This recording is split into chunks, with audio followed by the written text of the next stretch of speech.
엄마, 요양원 가시면 더 안전하실 거예요. 복실이는 제가 알아서 할게요. 복실이만큼은 끝까지 함께 있을 거라고 믿었는데. 그게는 사흘째 피투성이로 정문을 긁어대며 할머니만 찾고 있었습니다. 경상북도 상주군 깊숙한 산골 마을, 구불구불한 산길을 따라 올라가면 나오는 작은 돌담집이 하나 있습니다.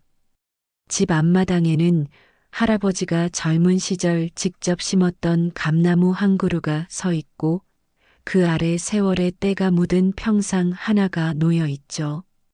봄이면 연분홍 꽃잎이 흩날리고 가을이면 주홍빛감이 주렁주렁 열리는 이 평범한 시골집에는 박옥순 할머니가 혼자 살고 있습니다. 올해로 83세가 된 옥순 할머니의 얼굴에는 세월의 흔적이 깊게 새겨져 있습니다. 이마에 드리워진 주름살 하나하나가 모두 삶의 이야기를 담고 있죠. 하지만 아직도 또렷한 눈빛만큼은 여전히 살아있습니다. 그 눈에는 때로는 그리움이, 때로는 외로움이, 그리고 때로는 깊은 사랑이 담겨 있습니다. 복실아, 밥 먹자. 할머니의 다정한 목소리가 고요한 마당에 울려 퍼지자 마당 한쪽 그늘에서 꼬리를 흔들며 달려오는 개가 하나 있습니다. 황금빛 털이 햇살에 반짝이는 진돗개 복실이죠. 복실이는 할머니가 키운 지 벌써 10년이 넘었습니다. 처음 데려왔을 때는 손바닥만 했던 강아지가 이제는 할머니 허리춤까지 오는 당당하고 멋진 어른개가 되었습니다. 귀는 쫑긋 서 있고 꼬리는 말려 올라가 있으며 검은 코끝은 항상 촉촉하게 젖어 있습니다. 옥순 할머니는 복실이 앞에 늘 쓰던 스텐 밥그릇을 놓아주며 그 머리를 천천히 쓰다듬습니다. 복실이의 털은 부드럽고 따뜻합니다. 할머니의 손길을 받으며 복실이는 눈을 살짝 감고 행복해합니다. 너라도 있어서 다행이다, 복실아. 이 할매가 혼자였으면 어쩔 뻔했냐? 정말 어쩔 뻔했을까? 할머니의 목소리에는 깊은 감사함이 묻어납니다. 복실이는 밥을 먹다가도 중간중간 고개를 들어 할머니를 바라봅니다. 꼬리를 살랑살랑 흔들며 할머니를 올려다보는 그 눈빛에는 말로 표현할 수 없는 깊은 애정과 충성심이 담겨 있습니다. 마치 할매, 걱정하지 마세요. 제가 여기 있잖아요 하고 말하는 것 같습니다. 이 집이 이렇게 조용해진 것은 벌써 오래된 일입니다. 할머니의 남편인 박덕구 할아버지는 5년 전 폐암으로 세상을 떠났습니다. 50년을 함께 살아온 평생의 동반자였죠. 마지막 순간까지 할머니의 손을 꼭 잡고 옥순아, 미안하다. 너 혼자 두고 가서 정말 미안하다 하며 눈을 감았던 그날이 아직도 생생합니다. 그 이후로 이 집에는 할머니와 복실이만 남았습니다. 할아버지가 평소 아끼던 복실이를 보며 할머니는 남편의 마지막 당부를 떠올립니다.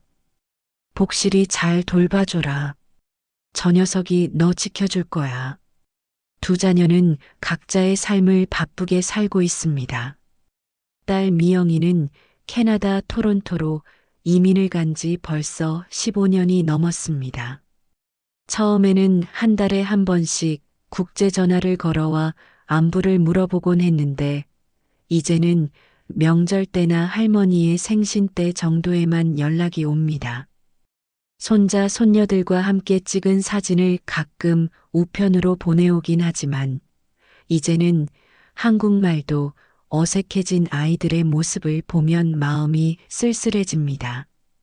사진 속 아이들은 할머니를 그랜마라고 부르며 환하게 웃고 있지만 할머니에게는 낯선 사람들 같기만 합니다.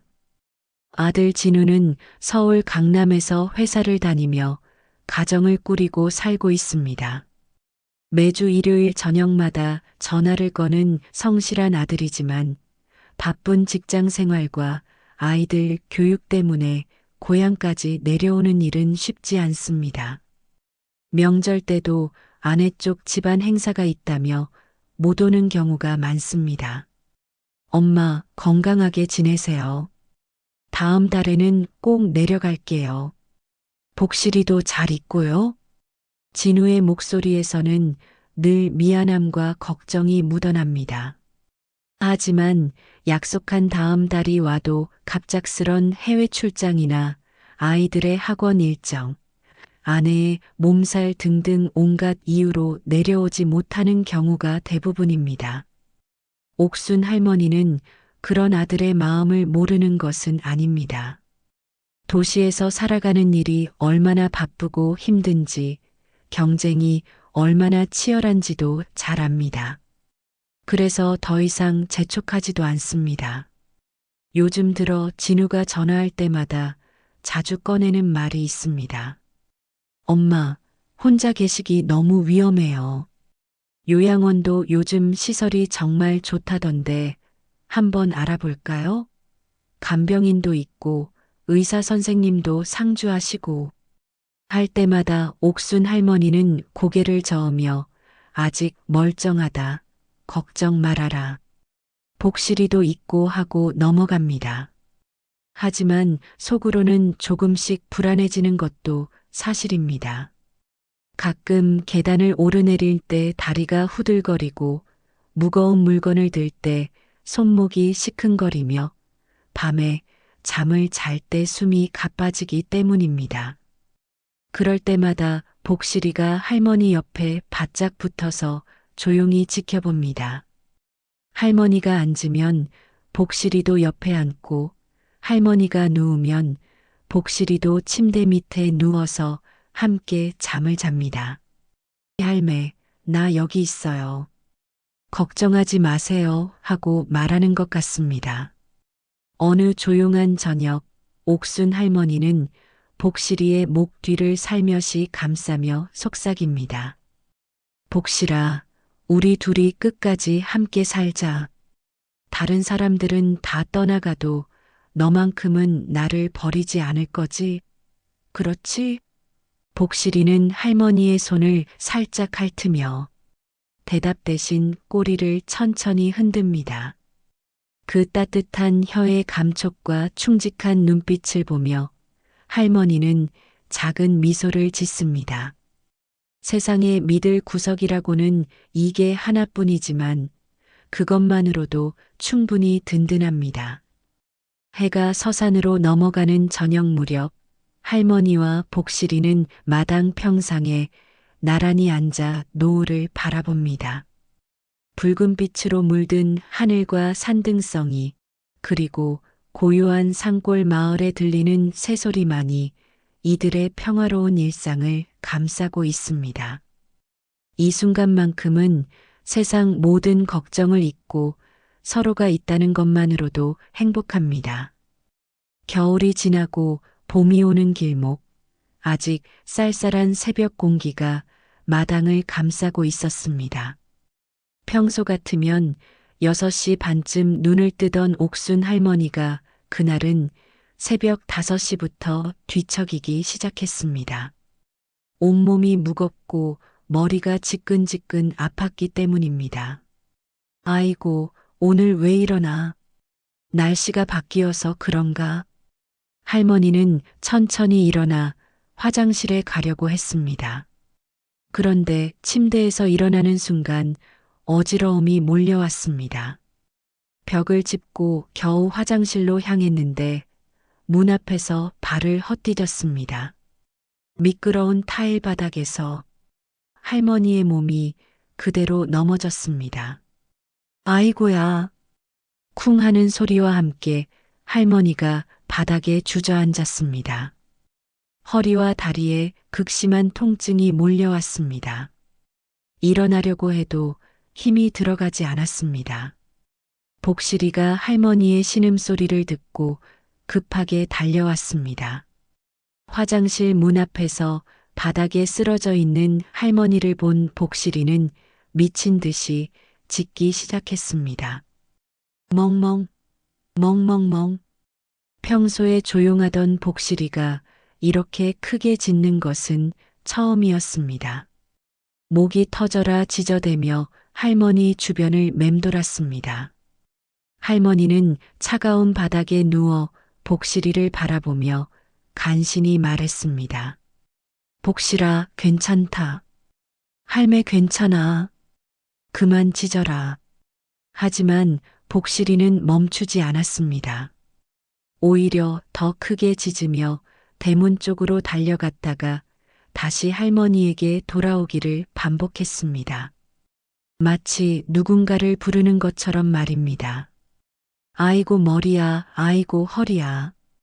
할머니는 차가운 화장실 바닥에 누워 천장을 바라보며 눈물을 흘렸습니다. 이런 일이 벌어질까봐 항상 조심했는데 결국 그날이 온 것입니다. 몸을 움직이려고 해도 극심한 통증 때문에 꼼짝할 수가 없었습니다. 다행히 복실이의 짖는 소리를 들은 옆집 김순덕 할머니가 담장 너머로 소리쳤습니다. 옥순아, 복실이가 왜 이렇게 짖어대냐? 무슨 일이야? 순덕아, 나 좀 도와줘. 넘어져서 못 일어나겠어.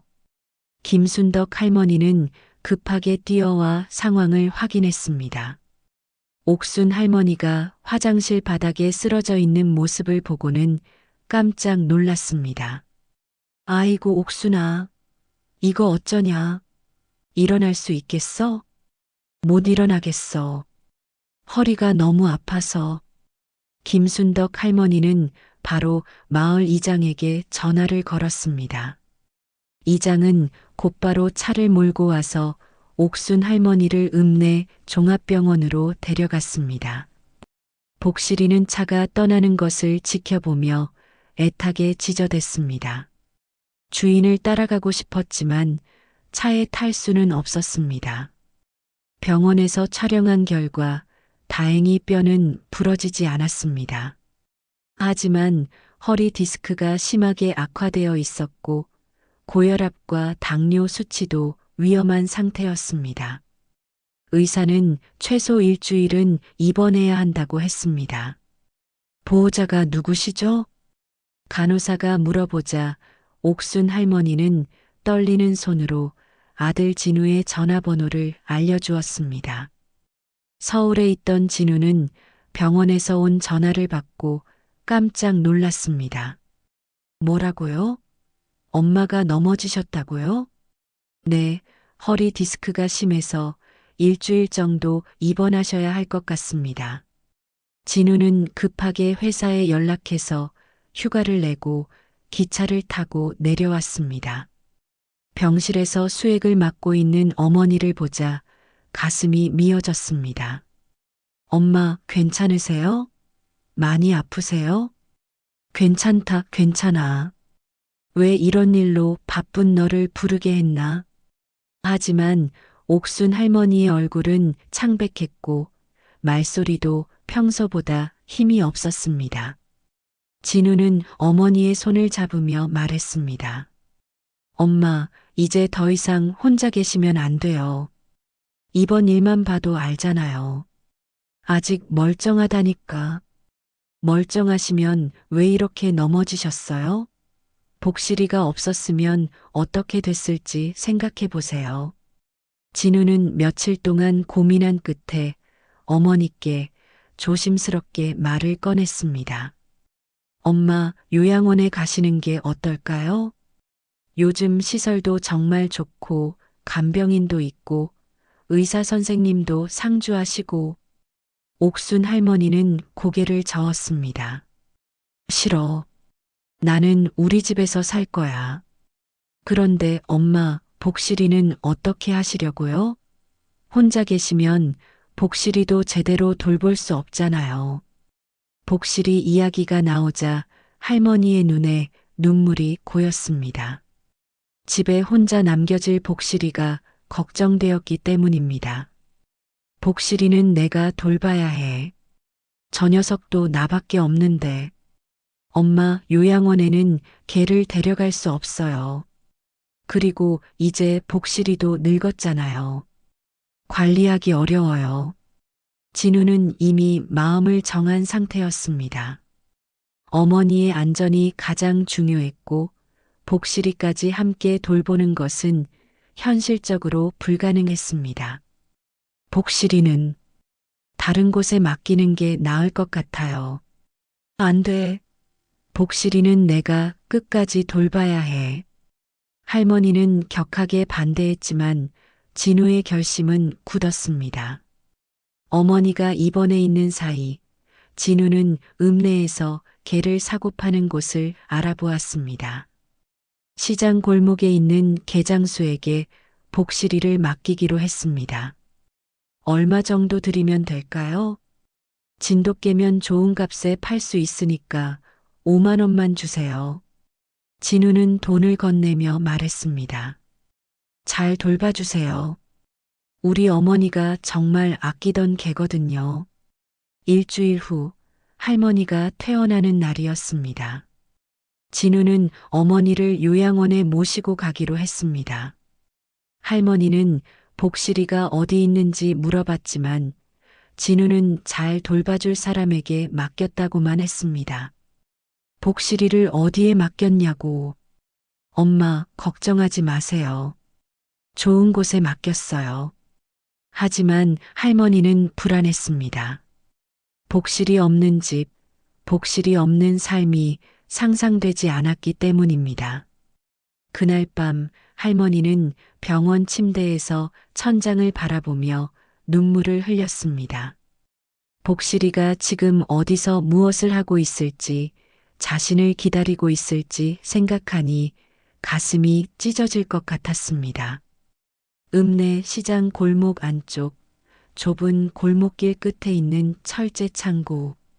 그곳에는 온갖 잡동사니들과 함께 몇 마리의 개들이 철망 우리에 갇혀 있었습니다. 그중 한쪽 구석에 목줄에 묶여 있는 복실이가 있었습니다.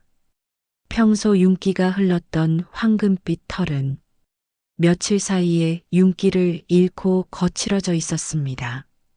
개장수 김철수는 복실이에게 찬밥 한 그릇을 던져주며 말했습니다. 야, 얌전히 있어. 곧 좋은 주인 만날 거야. 하지만 복실이는 밥을 거들떠보지도 않았습니다. 대신 창고 입구 쪽을 바라보며 물끄러미 앉아있을 뿐이었습니다. 눈빛에는 깊은 그리움과 혼란이 담겨 있었습니다. 왜 갑자기 이곳에 와 있는지, 할머니는 어디에 계신지 도무지 이해할 수 없었습니다. 이놈이 밥도 안 먹네. 병이라도 있나? 김철수는 복실이의 코끝을 만져보며 중얼거렸습니다. 코는 차갑고 촉촉했지만 복실이는 전혀 반응을 보이지 않았습니다. 다른 개들은 사람이 다가오면 꼬리를 흔들거나 짖기라도 하는데 복실이만은 마치 영혼이 빠진 것처럼 멍하니 있을 뿐이었습니다. 첫째 날 밤 복실이는 한숨도 자지 못했습니다. 차가운 콘크리트 바닥에 누워서 계속 귀를 세우고 있었습니다. 혹시 할머니의 목소리가 들리지 않을까, 할머니의 냄새가 나지 않을까 하는 기대 때문이었습니다. 하지만 들리는 것은 다른 개들의 헥헥거리는 소리와 멀리서 들려오는 차 소리뿐이었습니다. 둘째 날, 복실이는 여전히 밥을 먹지 않았습니다. 김철수가 억지로 입에 밀어 넣어도 씹지 않고 그대로 뱉어냈습니다. 이놈이 정말 고집이 세네. 이러다가 죽겠어. 하지만 복실이에게는 음식이 전혀 중요하지 않았습니다. 할머니가 없는 세상에서 무엇을 먹든 의미가 없었기 때문입니다. 대신 창고 입구 쪽을 향해 계속 앉아 있으며 누군가를 기다렸습니다. 셋째 날 오후 비가 내리기 시작했습니다.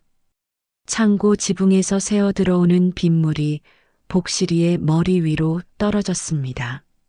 하지만 복실이는 피하지 않고 그대로 맞으며 앉아 있었습니다. 찬 빗물이 온몸을 적셔도 상관없었습니다. 할머니와 함께 비를 맞으며 처마 밑에서 비가 그치기를 기다리던 그 따뜻했던 날들이 그리웠습니다. 넷째 날 오후 골목길 입구에서 익숙한 소리가 들려왔습니다. 자동차 엔진 소리였는데 어디선가 들어본 듯한 소리였습니다. 복실이는 귀를 바짝 세우고 그 소리에 집중했습니다. 그리고 곧이어 바람을 타고 날아온 냄새를 맡았습니다. 할머니의 냄새였습니다. 복실이는 벌떡 일어나 목줄이 닿는 한계까지 앞으로 나아갔습니다. 심장이 터질 듯이 뛰었습니다. 골목길 입구로 하얀색 승합차 한 대가 천천히 지나가고 있었습니다. 차창 너머로 익숙한 실루엣이 보였습니다. 할머니였습니다. 복실이는 목이 터져라 울부짖기 시작했습니다. 아오, 멍멍멍, 아오. 평생 이렇게 큰 소리로 울어본 적이 없었습니다. 온몸에 힘을 다해 소리쳤습니다. 목줄을 잡아당기며 차를 향해 달려가려고 했지만 짧은 목줄 때문에 몇 걸음도 나아갈 수 없었습니다. 승합차 안에서 옥순 할머니는 창밖을 내다보고 있었습니다. 요양원으로 가는 길 마음이 무겁기만 했습니다. 그때 어디선가 들려오는 개울음 소리에 고개를 돌렸습니다. 그 순간 할머니의 눈이 커졌습니다. 골목 안쪽에서 미친 듯이 지저대는 개가 보였습니다. 황금빛 털, 쫑긋한 귀, 그리고 그 절규하는 듯한 울음소리. 분명히 복실이었습니다. 복실아. 할머니는 떨리는 손으로 차창을 두드렸습니다. 운전기사에게 말하려고 했지만 목소리가 나오지 않았습니다. 눈물이 쏟아졌습니다. 복실아. 복실이도 할머니를 보았습니다. 차창 너머로 보이는 할머니의 얼굴, 그 눈물 흘리는 모습을 보며 더욱 처절하게 울부짖었습니다. 목줄을 끊어버리고 싶었습니다. 할머니에게 달려가고 싶었습니다. 하지만 차는 멈추지 않고 계속 지나갔습니다. 할머니의 모습이 점점 멀어져 갔습니다. 복실이는 목줄이 목을 조여도 상관없이 계속 잡아당겼습니다. 발톱으로 콘크리트 바닥을 긁어가며 할머니를 따라가려고 했습니다. 아오, 멍멍멍, 아오.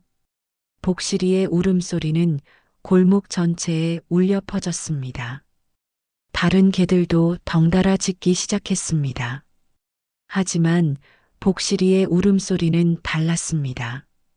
그것은 단순한 짖음이 아니라 영혼의 부르짖음이었습니다.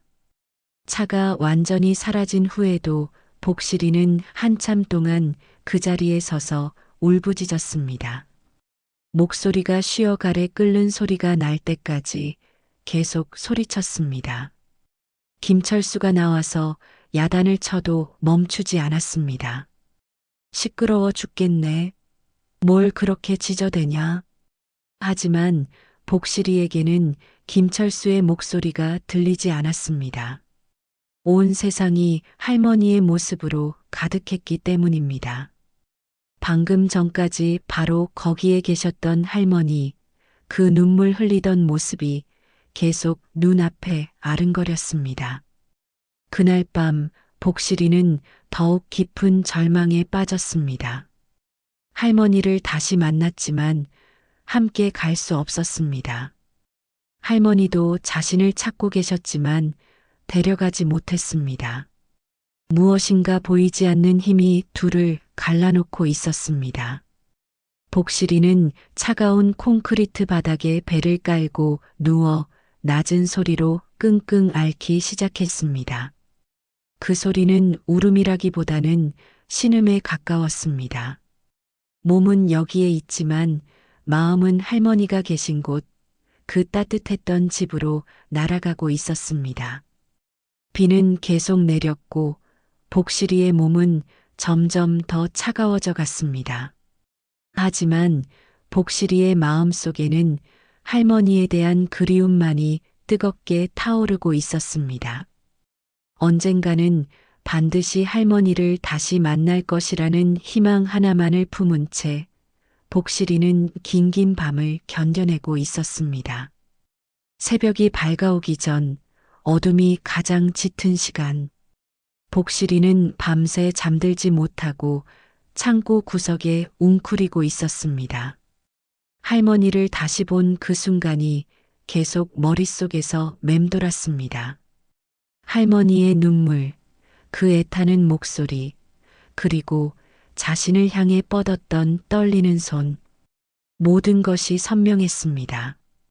복실이는 천천히 일어나 목줄을 살펴봤습니다. 굵은 철사로 만든 목줄이 목 주위를 꽉 감고 있었습니다. 그 끝은 벽에 박힌 굵은 쇠고리에 단단히 묶여 있었습니다. 며칠 전까지만 해도 이 목줄은 그저 차가운 쇠사슬에 불과했습니다. 하지만 이제는 자신과 할머니를 갈라놓는 벽이었습니다.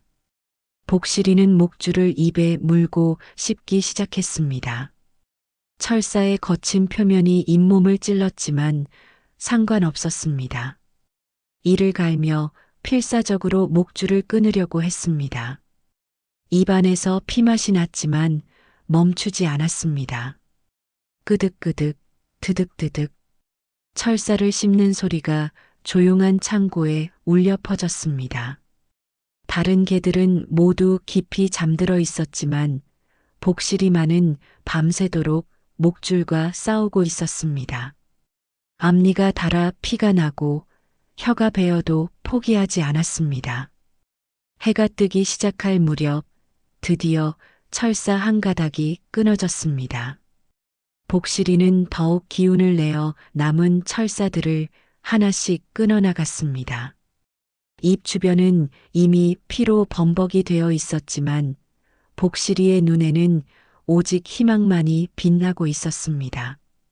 마침내 마지막 철사가 끊어졌습니다. 복실이는 자유로워진 목을 흔들며 창고 입구로 달려갔습니다.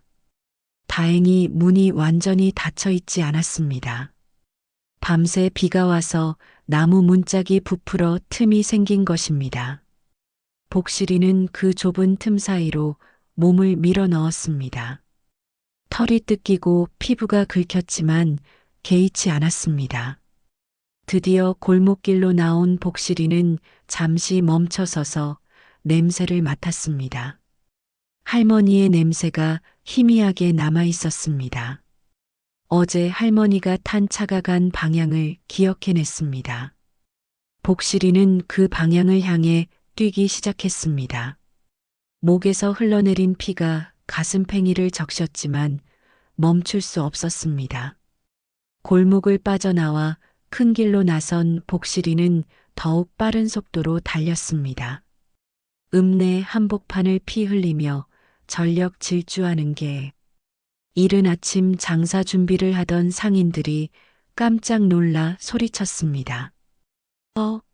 저게 왜 저래? 피 흘리고 있잖아. 미친 게 아니야? 조심해. 하지만 복실이는 사람들의 소리가 들리지 않았습니다. 오직 할머니만이 머릿속을 가득 채우고 있었습니다. 할머니가 계신 곳을 찾아야 했습니다. 어디든 상관없었습니다.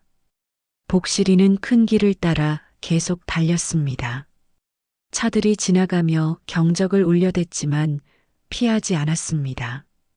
왼쪽 뒷다리가 어딘가에 부딪혀 절뚝거리기 시작했지만 속도를 늦추지 않았습니다. 그때 저 앞에서 익숙한 건물이 보였습니다.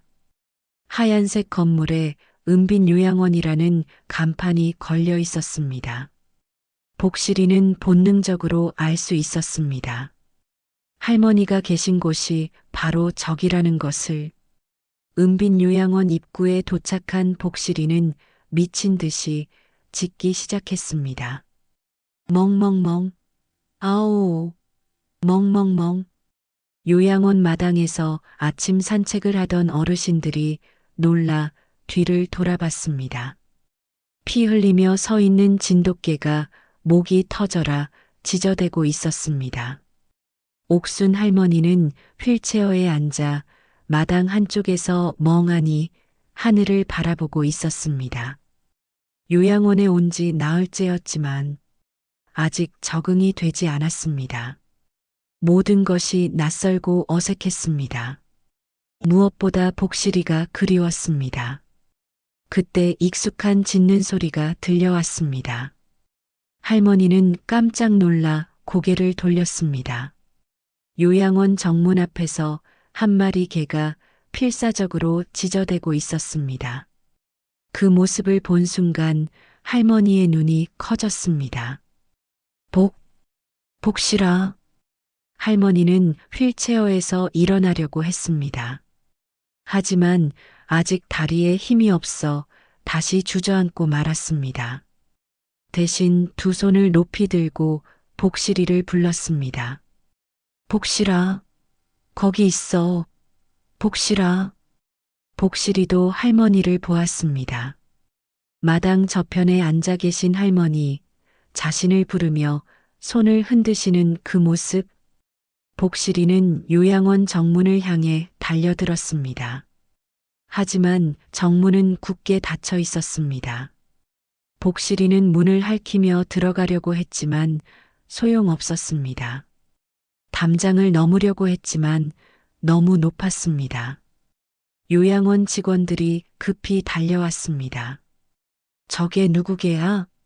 왜 여기서 짖어대는 거야? 혹시 광견병 아닐까? 피도 흘리고 있고. 직원들은 빗자루와 몽둥이를 들고 복실이를 쫓아내려고 했습니다. 하지만 복실이는 물러서지 않았습니다. 오히려 더욱 격렬하게 짖어댔습니다. 복실아, 복실아, 여기야. 할매가 여기 있어. 할머니는 휠체어를 밀고 정문 쪽으로 가려고 했습니다. 하지만 간병인이 막아섰습니다. 할머니, 위험해요. 저개가 물면 어떻게 해요? 아니야. 저개는 우리 복실이야. 내가 키운 개라고. 하지만 아무도 할머니의 말을 들으려 하지 않았습니다. 직원들은 복실이를 향해 물을 뿌리고 소리를 지르며 쫓아냈습니다. 여기서 사라져. 더 시끄럽게 하면 포획차 부른다. 복실이는 쫓겨났지만 멀리 가지 않았습니다. 요양원에서 조금 떨어진 곳에 숨어서 계속 지켜보았습니다. 할머니가 계신 곳이 확실했으니까 언젠가는 기회가 올 것이라고 믿었습니다. 저녁이 되어서야 복실이는 다시 요양원 앞으로 나왔습니다. 이번에는 조용히 접근했습니다. 정문 앞에 앉아서 마당을 바라보며 기다렸습니다. 할머니가 나타나기를, 자신을 데려가기를 간절히 기다렸습니다. 목에서 흘러내린 피는 이미 굳어 있었고 절뚝거리는 다리는 더욱 아팠습니다. 하지만 복실이는 그 자리를 떠날 수 없었습니다. 할머니가 바로 저 안에 계시는데 어떻게 떠날 수 있겠습니까? 밤이 깊어갔지만 복실이는 계속 그 자리에 앉아 있었습니다. 차가운 바람이 상처난 목을 스쳤지만 꿈쩍하지 않았습니다. 별이 뜨고 달이 기울어도 복실이의 자리는 변하지 않았습니다. 오직 할머니와 다시 만날 그 순간만을 기다리며 복실이는 긴 밤을 견뎌내고 있었습니다. 이른 아침, 은빛 요양원 정문 앞에는 여전히 복실이가 앉아 있었습니다. 밤새 그 자리를 지키며 할머니를 기다렸던 것입니다. 목 주변의 상처에서 흘러내린 피는 이미 말라붙어 있었고 절뚝거리는 뒷다리는 부어올라 있었습니다. 하지만 복실이의 눈빛만큼은 여전히 간절했습니다. 요양원 청소부 김순자 아주머니가 출근길에 복실이를 발견했습니다. 이게가 밤새 여기 있었나? 불쌍하게. 김순자는 복실이에게 조심스럽게 다가갔습니다. 복실이는 경계하지 않고 오히려 꼬리를 살짝 흔들었습니다.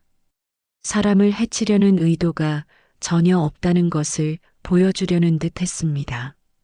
얘가 어디서 왔을까? 주인을 찾는 건가? 김순자가 복실이의 머리를 쓰다듬으려는 순간 요양원 사무실 직원들이 나타났습니다. 아주머니, 그게 만지지 마세요. 어제부터 계속 여기서 떠나지 않고 있어요. 이상한 게예요. 자꾸 지저대서 어르신들이 무서워하세요. 직원들은 복실이를 보며 불편한 표정을 지었습니다.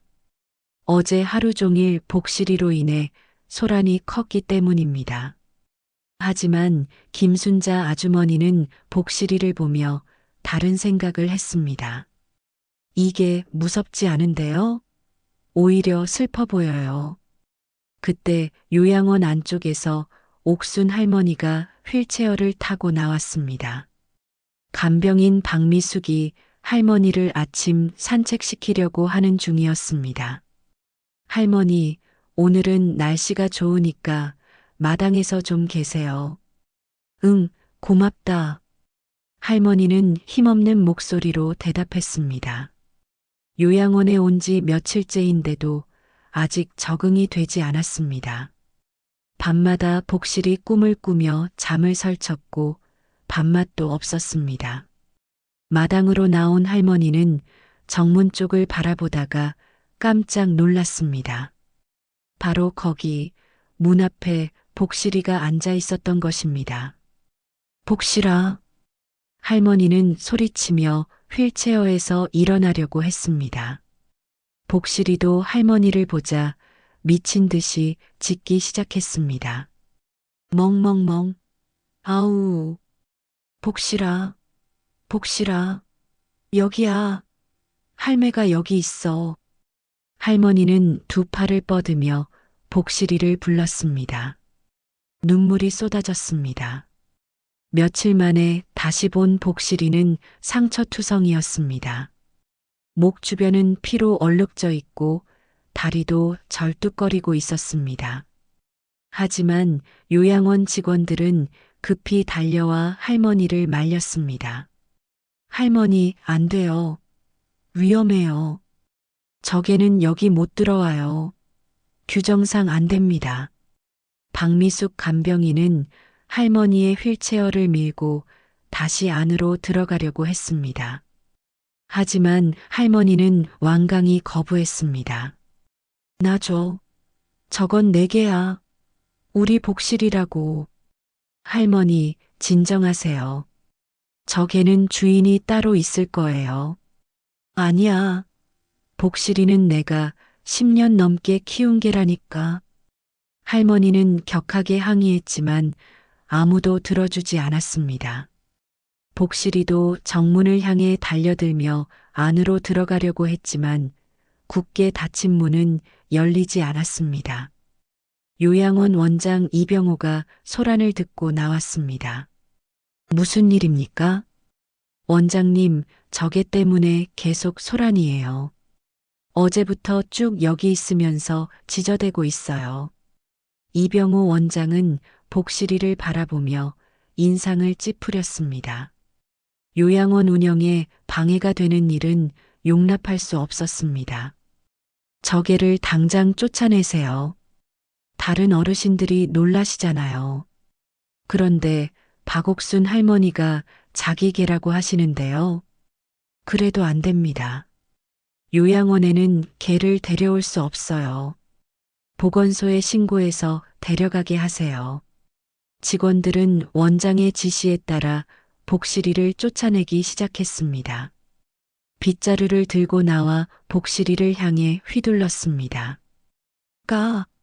여기서 사라져.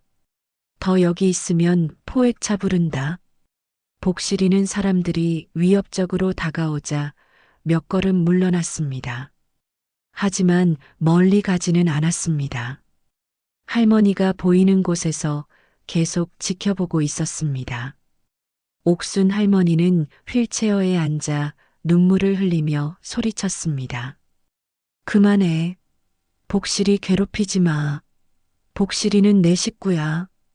하지만 할머니의 절규는 메아리만 남겼습니다. 직원들은 계속해서 복실이를 쫓아냈고 결국 복실이는 요양원에서 멀리 떨어진 곳으로 물러났습니다. 그날 저녁 박미숙 간병인은 다른 직원들과 이야기를 나누었습니다. 그게 정말 무서운 개가 아니었어요. 박할머니를 볼 때만은 눈빛이 완전히 달랐어요. 그래도 규정은 규정이잖아요. 개가 들어오면 다른 어르신들이 무서워해요. 근데 박할머니가 너무 슬퍼하시는 것 같아요. 밥도 안 드시고. 하지만 김 간호사는 고개를 저었습니다. 어쩔 수 없어요. 원장님이 보건소에 연락하라고 하셨으니까. 그 시각 복실이는 요양원에서 조금 떨어진 빈터에서 웅크리고 있었습니다. 상처난 목이 아팠고 절뚝거리는 다리도 아팠습니다. 하지만 무엇보다 가슴이 아팠습니다.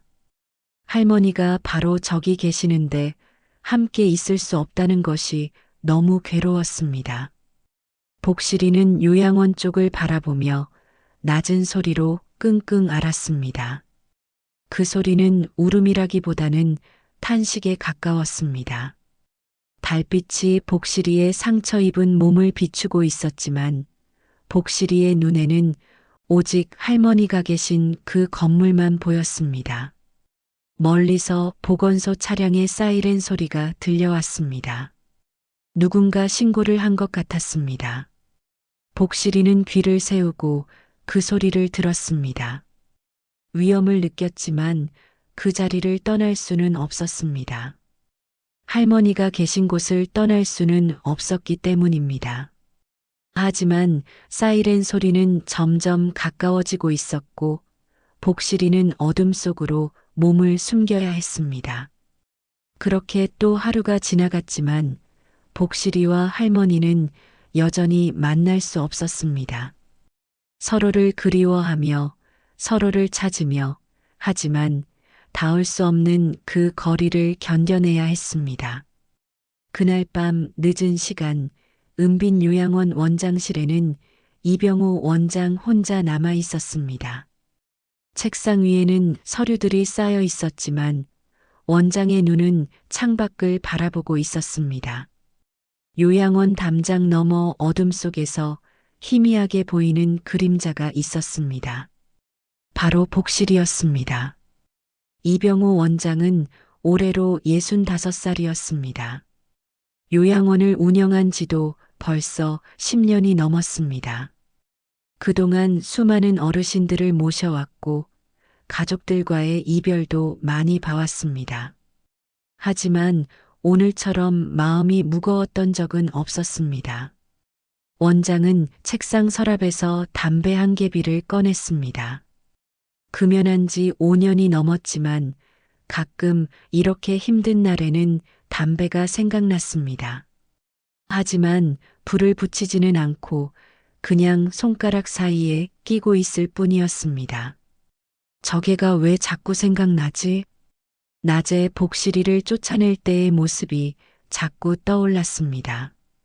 특히 박옥순 할머니가 울면서 소리치던 그 모습이 가슴에 아프게 박혀 있었습니다. 복실이는 내 식구야 하던 그 절절한 목소리가 귓가에서 떠나지 않았습니다. 원장은 자리에서 일어나 컴퓨터를 켰습니다. 요양원 곳곳에 설치된 폐쇄회로 화면들이 모니터에 나타났습니다. 정문 쪽 화면을 클릭하자 담장 밖에서 웅크리고 있는 복실이의 모습이 보였습니다. 아직도 저기 있네. 원장은 화면을 자세히 들여다봤습니다. 복실이는 요양원 쪽을 바라보며 조용히 앉아 있었습니다. 목 주변의 상처가 화면으로도 보일 정도로 심해 보였습니다. 하지만 그 눈빛에서는 포기하지 않는 의지가 느껴졌습니다. 원장은 마우스를 클릭해서 낮에 촬영된 화면들을 다시 봤습니다. 복실이가 처음 나타났을 때부터 쫓겨나기까지의 모든 과정이 기록되어 있었습니다. 화면 속에서 복실이는 피 흘리며 정문을 향해 달려오고 있었습니다. 그리고 할머니를 발견하자마자 미친 듯이 지저댔습니다. 하지만 그 짖음은 공격적이지 않았습니다. 오히려 간절한 부름처럼 들렸습니다. 박옥순 할머니의 모습도 화면에 담겨 있었습니다. 복실이를 보자마자 휠체어에서 일어나려고 하는 모습, 두 팔을 뻗으며 복실이를 부르는 모습, 그리고 눈물을 흘리며 내 식구라고 외치는 모습까지. 정말 가족이었구나. 원장은 화면을 보며 중얼거렸습니다. 개와 사람 사이에도 이런 깊은 정이 있을 수 있다는 것을 새삼 깨달았습니다. 복실이의 눈빛에서, 할머니의 몸짓에서 진짜 가족애를 느낄 수 있었습니다. 그때 갑자기 오래된 기억이 떠올랐습니다. 원장 자신도 어린 시절 비슷한 경험이 있었던 것입니다. 할머니, 이병우가 10살이었을 때의 일이었습니다. 부모님이 일찍 돌아가셔서 전라남도 시골 외할머니 댁에서 자랐습니다. 외할머니는 흰둥이라는 이름의 진돗개를 키우고 있었습니다. 흰둥이는 병호에게는 형제 같은 존재였습니다. 학교에서 돌아오면 꼬리를 흔들며 맞아주고 밤에는 병호의 침대 옆에서 잠을 자며 지켜줬습니다. 외로운 병호에게 흰둥이는 가장 소중한 친구였습니다. 하지만 병호가 중학생이 되던 해 서울로 올라가게 되었습니다. 외가댁의 사촌형이 서울에서 공부를 시켜주겠다고 했기 때문입니다. 더 나은 교육을 받으라는 외할머니의 뜻이었습니다. 병호야, 서울 가서 공부 열심히 해라. 흰둥이는 할머니가 잘 돌볼게. 떠나는 날, 흰둥이는 병호를 따라오려고 했습니다. 기차역까지 쫓아오며 꼬리를 흔들고 지저댔습니다. 하지만 걔는 기차에 탈 수 없었습니다. 흰둥아, 미안해. 나중에 꼭 데리러 올게. 병호는 흰둥이를 안고 눈물을 흘렸습니다. 흰둥이도 마치 이별을 아는 듯 슬픈 눈빛을 하고 있었습니다. 서울에서의 생활이 시작되었지만 병호는 매일 흰둥이가 그리웠습니다. 편지로 안부를 물어봤지만 외할머니는 잘 있다는 말만 하실 뿐이었습니다. 그런데 서울에 온 지 석 달 후 외할머니에게서 충격적인 소식을 들었습니다. 병호야, 흰둥이는 병호를 찾아 기차역으로 계속 갔었다고 했습니다. 매일 같은 시간에 기차역에 나가서 기차가 들어올 때마다 꼬리를 흔들며 기다렸었다고 합니다. 하지만 어느 날 기차를 쫓아가려다가 그만. 할머니가 미안하다, 병호야. 할머니가 흰둥이를 잘 못 지켰구나. 전화기 너머로 들려오는 외할머니의 울음소리. 병호도 한참 동안 울었습니다. 자신 때문에 흰둥이가 죽었다는 죄책감에 시달렸습니다. 그때 내가 흰둥이를 데려왔어야 했는데. 원장은 모니터 화면 속 복실이를 보며 그때의 후회가 다시 밀려왔습니다. 지금 복실이의 모습이 꼭 그때 자신을 기다리던 흰둥이 같았습니다. 원장은 천천히 자리에서 일어났습니다. 더 이상 같은 일이 반복되는 것을 볼 수 없었습니다. 복실이와 박옥순 할머니를 갈라놓는 것은 자신이 어린 시절 경험했던 그 아픔을 또 다른 가족에게 주는 것과 같았습니다. 이번에는 달라야 해. 원장은 결심을 굳혔습니다. 요양원 규정이 어떻든 다른 사람들이 뭐라고 하든 이 가족을 다시 만나게 해주고 싶었습니다. 자신이 못다한 흰둥이와의 약속을 복실이와 할머니를 통해서라도 지키고 싶었습니다. 원장은 책상 서랍에서 열쇠를 꺼냈습니다. 그리고 조용히 원장실을 나섰습니다. 복실이가 기다리고 있는 정문 쪽으로 향했습니다. 깊은 밤이었지만 원장의 마음은 오랜만에 따뜻해지고 있었습니다.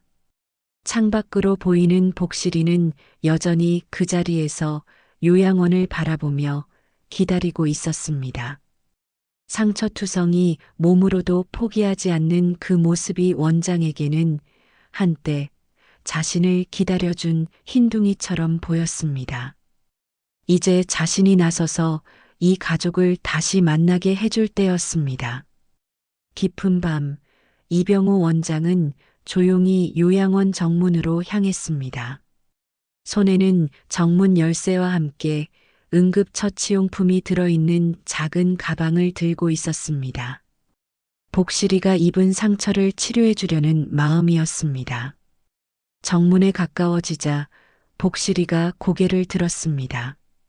사람의 발소리를 듣고 경계하는 듯 했지만 공격적이지는 않았습니다. 오히려 혹시 할머니가 나오는 것이 아닐까 하는 기대감이 복실이의 눈에 어려 있었습니다. 복실아. 원장이 부드럽게 복실이의 이름을 불렀습니다. 복실이는 깜짝 놀라며 몇 걸음 뒤로 물러났습니다. 낮에 자신을 쫓아낸 사람 중 한 명이었기 때문입니다. 무서워하지 마. 나쁜 일 하려는 게 아니야.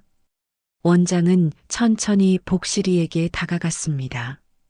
복실이는 여전히 경계하고 있었지만 도망가지는 않았습니다. 마치 이 사람이 할머니와 관련된 사람이라는 것을 본능적으로 아는 듯 했습니다. 원장은 복실이의 상처를 살펴봤습니다. 목 주변의 상처는 생각보다 심각했습니다. 철사 목줄을 끊으면서 생긴 상처들이 곪기 시작하고 있었습니다. 많이 아프겠구나. 잠깐만 참아라. 원장은 가방에서 소독약과 거즈를 꺼냈습니다. 복실이는 처음에는 몸을 피했지만 원장의 부드러운 손길을 느끼며 점차 마음을 열기 시작했습니다. 그래, 착하다. 조금만 참아. 소독약이 상처에 닿자 복실이가 움찔했지만 참았습니다. 원장은 정성스럽게 상처를 치료해주며 말했습니다. 너도 할머니를 정말 사랑하는구나. 나도. 예전에 너 같은 친구가 있었어. 복실이는 원장의 목소리에서 진심을 느꼈는지 조금씩 긴장을 풀기 시작했습니다. 상처 치료가 끝나자 원장은 복실이의 머리를 조심스럽게 쓰다듬었습니다. 할머니 보고 싶지? 알아, 다 알아. 원장은 정문의 자물쇠를 열었습니다. 복실이는 문이 열리는 소리를 듣고 꼬리를 살짝 흔들었습니다. 드디어 할머니에게 갈 수 있다는 희망이 보였기 때문입니다. 들어가자. 하지만 조용히 해야 해. 다른 분들이 놀라시면 안 되니까. 복실이는 원장을 따라 조용히 요양원 안으로 들어갔습니다. 마당을 가로질러 건물로 향하는 동안 복실이는 할머니의 냄새를 찾으려고 킁킁거렸습니다. 원장은 복실이를 데리고 박옥순 할머니의 방으로 향했습니다. 복도를 조용히 걸으며 원장은 이런 결정을 내린 자신이 옳은 일을 하고 있다고 확신했습니다. 할머니의 방 앞에 도착했을 때 안에서 작은 신음소리가 들려왔습니다. 할머니는 잠을 제대로 이루지 못하고 뒤척이고 계셨습니다. 복실아, 복실아. 잠꼬대 속에서도 복실이를 부르고 계셨습니다. 원장은 가슴이 아파왔습니다. 복실이도 문 너머로 들려오는 할머니의 목소리를 듣고 흥분하기 시작했습니다. 원장은 조심스럽게 문을 열었습니다. 침대에 누워 계신 할머니가 보였습니다. 달빛이 창문으로 들어와 할머니의 얼굴을 비추고 있었습니다. 그 얼굴에는 눈물 자국이 말라붙어 있었습니다. 복실이는 더 이상 참을 수 없었습니다. 조용히 할머니의 침대 옆으로 다가가 할머니의 손을 살짝 핥았습니다. 할머니는 잠에서 깨어났습니다. 처음에는 꿈인 줄 알았습니다. 하지만 따뜻하고 촉촉한 혀의 감촉이 너무나 생생했습니다. 복실아? 할머니는 눈을 비비며 일어났습니다. 침대 옆에 복실이가 꼬리를 흔들며 서 있었습니다. 목에는 깨끗한 거즈가 감겨 있었습니다. 복실아, 정말 너구나. 할머니는 복실이를 끌어안았습니다. 복실이도 할머니의 품에 안겨 작은 소리로 끙끙거렸습니다. 기쁨의 소리였습니다. 할머니가 얼마나 보고 싶었는지 아니? 할매도 너 없으니까 살 것 같지가 않더라. 할머니는 복실이의 머리를 쓰다듬으며 눈물을 흘렸습니다. 이번에는 기쁨의 눈물이었습니다. 원장은 그 모습을 지켜보며 조용히 미소 지었습니다. 이런 장면을 보니 자신의 결정이 옳았다는 확신이 들었습니다. 할머니, 원장이 조심스럽게 말을 걸었습니다. 할머니는 그제야 원장이 있다는 것을 알아차렸습니다. 원장님? 어떻게? 복실이가 할머니를 너무 그리워해서 데려왔습니다. 앞으로 복실이는 할머니와 함께 지낼 수 있어요. 할머니는 깜짝 놀랐습니다. 정말인가요? 복실이를 여기서 키워도 된다는 말씀인가요? 네. 우리 요양원의 새로운 가족으로 받아들이겠습니다. 원장은 따뜻하게 미소 지으며 말했습니다. 할머니는 너무 기뻐서 어쩔 줄 몰랐습니다. 다음 날 아침 요양원 직원들은 깜짝 놀랐습니다. 마당에서 박옥순 할머니와 복실이가 나란히 앉아 있는 모습을 봤기 때문입니다. 저게가 어떻게 여기에? 직원들이 웅성거리자 원장이 나타났습니다. 여러분 모두 모여주세요. 중요한 발표가 있습니다. 직원들이 모이자 원장은 당당하게 말했습니다. 앞으로 복실이는 우리 요양원의 공식적인 가족입니다. 박할머니뿐만 아니라 다른 어르신들에게도 기쁨을 줄 수 있을 거예요. 처음에는 반대하는 직원들도 있었지만 원장의 확고한 의지를 보고 받아들였습니다. 무엇보다 박옥순 할머니가 복실이와 함께 있을 때 얼마나 밝아졌는지 모두가 볼 수 있었기 때문입니다.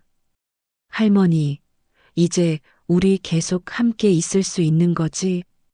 할머니는 복실이를 쓰다듬으며 물었습니다. 복실이는 꼬리를 흔들며 대답하는 것 같았습니다. 마당 한쪽에는 복실이 집이라고 적힌 작은 계집이 만들어졌습니다.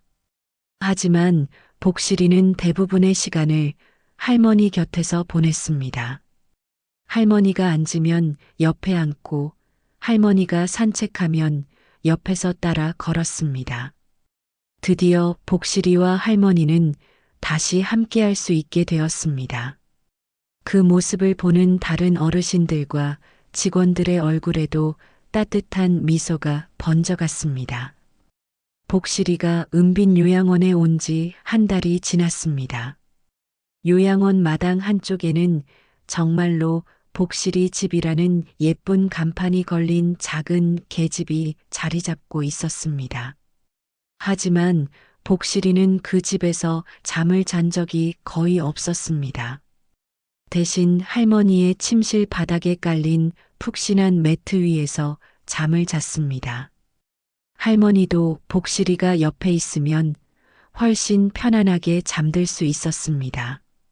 아침마다 복실이는 할머니보다 먼저 일어나 조용히 꼬리를 흔들며 할머니를 깨웠습니다. 할머니는 복실이의 따뜻한 혀로 얼굴을 핥아주는 것으로 하루를 시작했습니다. 복실아, 고마워. 할매 깨워줘서. 할머니는 복실이의 머리를 쓰다듬으며 일어났습니다. 예전보다 훨씬 기운이 좋아 보였습니다. 얼굴에도 혈색이 돌고 걸음걸이도 전보다 안정적이었습니다. 박할머니, 요즘 정말 밝아지셨어요. 담당 간병인 박미숙이 말했습니다. 실제로 할머니는 복실이와 함께 지내면서 눈에 띄게 달라졌습니다. 밥도 잘 드시고 다른 어르신들과도 대화를 나누기 시작했습니다. 복실이도 점차 요양원 생활에 적응해 갔습니다. 처음에는 할머니에게만 관심을 보이던 복실이였지만 이제는 다른 어르신들의 손길도 받아들였습니다. 복실아, 이리 와봐라. 휠체어를 탄 김철수 할아버지가 복실이를 부르자 복실이는 조심스럽게 다가갔습니다. 할아버지는 복실이의 머리를 쓰다듬으며 말했습니다. 옛날에 우리 집에도 이런 개가 있었는데 참 똑똑했어. 복실이는 할아버지의 무릎에 머리를 살짝 올리고 있었습니다. 할아버지의 얼굴에 미소가 번졌습니다. 이런 모습들이 요양원 곳곳에서 벌어지기 시작했습니다. 복실이는 마치 모든 어르신들의 손자가 된 것처럼 사랑을 받았습니다. 어르신들도 복실이가 있으면 더욱 즐거워했습니다. 복실이 덕분에 요양원 분위기가 정말 좋아졌어요. 박미숙 간병인이 원장에게 말했습니다. 실제로 복실이가 온 후 어르신들의 우울감이 눈에 띄게 줄어들었습니다. 약물 복용량도 줄었고 웃음소리가 늘어났습니다. 이병호 원장은 뿌듯한 마음으로 복실이와 어르신들을 지켜봤습니다. 자신의 결정이 옳았다는 것을 매일 확인할 수 있었습니다. 사람이든 개든 누가 누굴 살리는지는 정말 모르는 일이네요. 원장이 중얼거리자 옆에 있던 김 간호사가 고개를 끄덕였습니다. 복실이가 할머니를 살렸는지, 할머니가 복실이를 살렸는지, 아니면 서로가 서로를 살린 건지. 봄이 깊어가던 어느 오후 요양원 마당에는 따뜻한 햇살이 내리쬐고 있었습니다. 옥순 할머니는 휠체어에서 내려와 벤치에 앉아 있었습니다. 복실이는 할머니 옆에서 편안하게 누워 있었습니다. 복실아, 우리가 여기 온 지 벌써 한 달이나 됐구나. 할머니는 복실이의 배를 쓰다듬으며 말했습니다. 복실이의 털은 이제 완전히 건강을 되찾아 윤기가 흘렀습니다. 목 주변의 상처도 깨끗하게 아물었습니다. 처음에는 어떻게 될까 걱정했는데 이제는 정말 좋다. 혼자 있을 때보다 훨씬 좋아. 할머니의 목소리에는 진심 어린 행복이 담겨 있었습니다. 복실이도 할머니의 손길을 받으며 만족스러운 표정을 지었습니다. 그때 멀리서 아들 진우가 걸어오는 모습이 보였습니다. 오늘은 어머니를 뵈러 온 날이었습니다. 진우는 어머니와 복실이가 함께 있는 모습을 보고 깜짝 놀랐습니다. 엄마, 복실이가 어떻게 여기에? 아들아, 원장님께서 복실이를 여기서 키워도 된다고 하셨어. 할머니의 얼굴이 환하게 밝아졌습니다. 진우는 복실이를 보며 복잡한 마음이 들었습니다. 어머니를 위해 복실이를 다른 곳에 맡긴 자신의 결정이 과연 옳았었는지 의문이 들었기 때문입니다. 엄마, 몸은 괜찮으세요? 아주 좋아. 복실이가 있으니까 외롭지도 않고 밤에도 잘 잔다. 진우는 어머니의 밝아진 모습을 보며 안도했습니다. 요양원에 처음 모셔왔을 때의 침울한 모습과는 완전히 달랐습니다. 복실아, 미안했어. 진우는 복실이에게 조심스럽게 손을 내밀었습니다. 복실이는 처음에는 경계했지만 할머니가 괜찮다는 표정을 짓자 진우의 손을 살짝 냄새를 맡았습니다. 이 녀석도 엄마를 정말 사랑하는구나. 진우는 복실이를 보며 말했습니다. 복실이의 눈빛에서 어머니에 대한 깊은 사랑을 느낄 수 있었습니다. 복실이는 할매의 가족이야. 마지막까지 함께 있을 거야. 할머니는 복실이를 끌어안으며 말했습니다. 복실이도 할머니의 품에서 편안해했습니다. 저녁 무렵 노을이 지는 마당에서 할머니와 복실이는 나란히 앉아 하늘을 바라봤습니다. 다른 어르신들도 하나둘 모여들어 함께 노을을 감상했습니다. 저 노을 참 예쁘다. 한 할머니가 말했습니다. 복실이는 모든 사람들 사이를 돌아다니며 인사를 했습니다. 꼬리를 흔들고 고개를 살짝 숙이고 때로는 작은 소리로 끙끙거리며 애교를 부렸습니다. 복실이 덕분에 우리도 즐겁다. 어르신들은 복실이를 보며 웃었습니다. 복실이는 이제 진정한 요양원의 가족이 되었습니다. 밤이 되자 할머니와 복실이는 다시 방으로 돌아갔습니다. 할머니는 침대에 누웠고 복실이는 바닥에 있는 자신의 자리에 누웠습니다. 복실아, 오늘도 고마웠어. 덕분에 하루가 즐거웠다.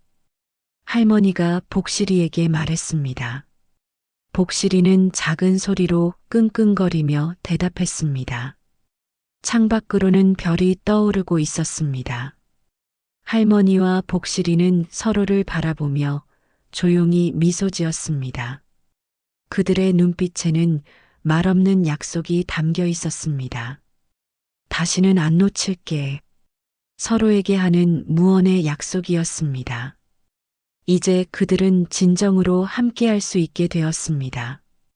그 어떤 것도 이들을 다시 갈라놓을 수는 없을 것입니다. 따뜻한 봄날처럼 할머니와 복실이의 우정도 영원히 계속될 것입니다.